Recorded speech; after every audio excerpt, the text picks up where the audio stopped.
রাজধানীর জগন্নাথ বিশ্ববিদ্যালয়ে আছেন আমাদের সহকর্মী মাহাদি সেকান্দার। আমরা সেখানকার বিশ্বকাপ উন্মাদনার খবর জানতে তার সঙ্গে সরাসরি যুক্ত হব। মাহাদি, আমরা দেখেছি ঢাকার অলিতে গলিতে সব জায়গায় আসলে বিশ্বকাপ উন্মাদনা ছড়িয়ে গেছে। আজ যেহেতু ফাইনাল, আমাদেরকে জানাবেন যেখানে আপনি আছেন সেখানে আসলে বিশ্বকাপের প্রস্তুতি কি এবং সেখানকার সবার মধ্যে উন্মাদনা কেমন দেখছেন?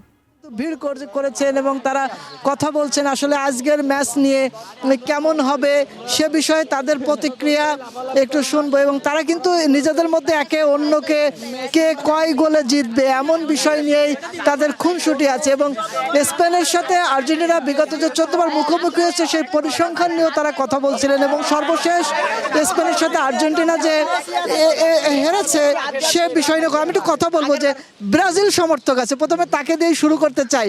আপনারা তো এই বিশ্বকাপে আসলে এখন নেই, তো ফাইনালে কাকে সমর্থন করবেন এবং কেন? স্পেনকে। কেন? স্পেনে লামিল ইয়ামাল অনেক ভালো খেলে তাই। আচ্ছা আচ্ছা, এখানে আছেন আরেকজন সমর্থক, আপনি কোন দলের এবং আজকের ম্যাচ নিয়ে আপনার প্রত্যাশাটা কি? আমি আর্জেন্টিনার সমর্থক। আজকে আশা করছি 3-1 গোলে আর্জেন্টিনা বিজয়ী হবে। মেসির যে অলৌকিক সক্ষমতা সেটা দেখা যাবে আজকে। তার দ্বিতীয়বারের মতো বিশ্বকাপ জয়ে এগিয়ে যাবে মেসি। এখানে আর্জেন্টিনার সমর্থক হিসেবে বেশি দেখতে পাচ্ছি এবং জার্সি পরিহিত অনেকে আছেন। আমি একজনের সাথে কথা বলবো। আজকের ম্যাচটি আসলে কে জ্বলে উঠতে পারে? অবশ্যই মেসি ভালো খেলবে।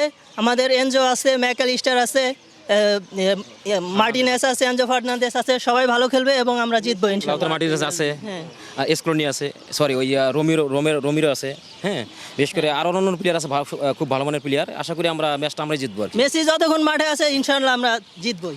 সকল ভরসা মেসির উপরে। আশা করি মেসি নিজে হ্যাট্রিক করবে 3টা এবার। জগন্নাথ বিশ্ববিদ্যালয় ছাত্র সংসদের এজিএস আছেন মাসুদ রানা এবং এখানে বিশ্ববিদ্যালয়ের ছাত্র সংসদ থেকে খেলার আয়োজন করেছে। তো সব মিলে পরিবেশ বা প্রস্তুতি ফাইনাল খেলা নিয়ে কোনো উত্তেজনা আছে কিনা বা এখানে বাড়তি উত্তেজনার কারণে শিক্ষার্থীদের মধ্যে অনেক সময় বিভিন্ন অপ্রীতিকর ঘটনা ঘটে, সে বিষয়ে আসলে কেমন দেখছেন? শুরুতেই আমরা খেলার আয়োজন করছি না, আমরা এখানে খেলা যেটা হচ্ছে সেই খেলাটা এখানে আমাদের জায়ান্ট স্ক্রিনে দেখানো হচ্ছে যশোর পক্ষ থেকে। আমাদের শিক্ষার্থীরা শুরু থেকে যখন থেকে খেলা শুরু হয়েছে তখন থেকে উৎসবের সাথে আনন্দের সাথে এখানে পুরো এরিয়াটা ভরাট হয়ে যায় শিক্ষার্থীদের মাধ্যমে। তারা পাশাপাশি আমাদের হচ্ছে আরেকটা খেলা দেখানো হচ্ছে জায়ান্ট স্ক্রিনে। তা আমাদের শিক্ষার্থীরা একটা আনন্দদায়ক পরিবেশ এখানে খেলা দেখে। আর বিশেষ করে আজকে একদম ফাইনাল পর্যায়ে আমরা চলে এসেছি এবং স্পেন এবং আর্জেন্টিনা দুই দলের মধ্যে খেলা হবে। তো আমরা মেসির যে পায়ের জাদু দেখেছি দীর্ঘদিন ধরে, হয়তোবা সেই অভিজ্ঞতার আলোকে তিনি আজকে বিশ্বকাপ ফাইনালে জিতবেন, অথবা লামিন ইয়ামাল তার যে শিষ্য সেই শিষ্য হয়তো একটা নতুন ইতিহাস সৃষ্টি করবেন। অত্যন্ত আনন্দদায়ক একটা খেলা আমরা উপভোগ করবেন। আপনার কাছে কি মনে হচ্ছে আসলে আজকে মেসি কি দ্বিতীয়বারের মতো বিশ্বকাপ ট্রফিটা চুম্বন করতে পারবে কিনা? আমি অ্যাজ এ আর্জেন্টিনাইন ফ্যান হিসেবে বলবো যে অবশ্যই আমরা চাই যে মেসি ওয়ার্ল্ড কাপটা পাক। এবং সেই সাথে যদিও গতকালকে আমরা দেখেছি একটা পাতানো ম্যাচ হয়েছে, সেখানে আসলে ফ্রান্স এবং ইংল্যান্ড হচ্ছে 6 এবং 4 গোলের যে একটা খেলা হয়েছে, এটা দেখে টোটালি একদম মানে একটা ফিক্সিং একটা ম্যাচ হয়েছে এটা মনে হয়েছে। তো আমি মনে করি যে আজকের যে ম্যাচ, এই ম্যাচে মেসি হ্যাটট্রিক করে তার যে গোল্ডেন বুট সেটা সে ছিনিয়ে নেবে এবং যেই কাঙ্ক্ষিত বিজয় এটা অবশ্যই আর্জেন্টিনা আজকে নিয়ে নেবে। আর্জেন্টিনার সমর্থকরা কিন্তু মেসি মেসি যে স্লোগান, সেই স্লোগানে এখানে প্রকম্পিত করছেন। এবং যেহেতু গভীর রাতে খেলা, রাত 1টায় এখানে বিশ্ববিদ্যালয়ের শিক্ষার্থীদের, নারী শিক্ষার্থীদের হল রয়েছে, সেখান থেকে তারা আসবেন খেলা দেখতে।